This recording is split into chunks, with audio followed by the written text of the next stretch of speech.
Women executives are few and far between. Only 4.8% of Fortune 500 companies have women CEOs.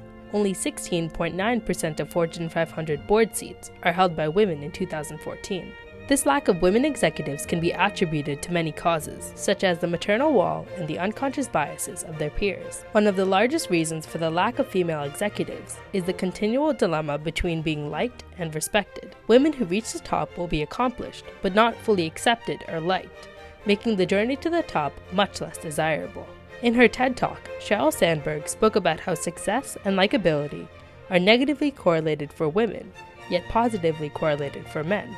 Because what the data shows above all else is one thing, which is that success and likability are positively correlated for men and negatively correlated for women. And everyone's nodding because we all know this to be true.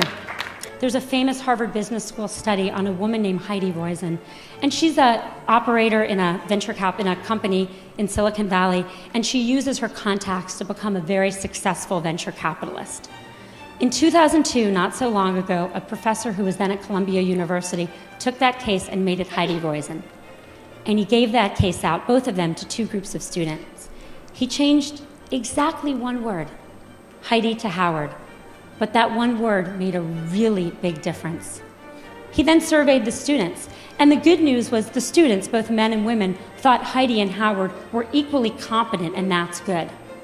The bad news was that everyone liked Howard. He's a great guy. You want to work for him. You want to spend the day fishing with him. But Heidi, not so sure. She's a little out for herself. She's a little political. You're not sure you'd want to work for her.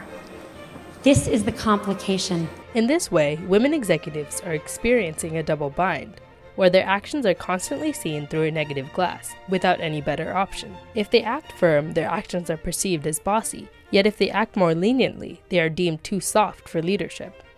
Data shows that women who, in fact, behave in an assertive, self-promoting way tend to be regarded very negatively in the workplace by their male colleagues as being pushy and aggressive rather than ambitious and hardworking.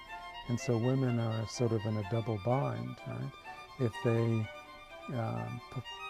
they live up to the female stereotypes, they're less likely to get promoted compared to their male counterparts. And if they, in fact, take on the same kinds of assertive, aggressive characteristics that their male counterparts do, co-workers do, they're regarded as being very unpleasant and overly aggressive.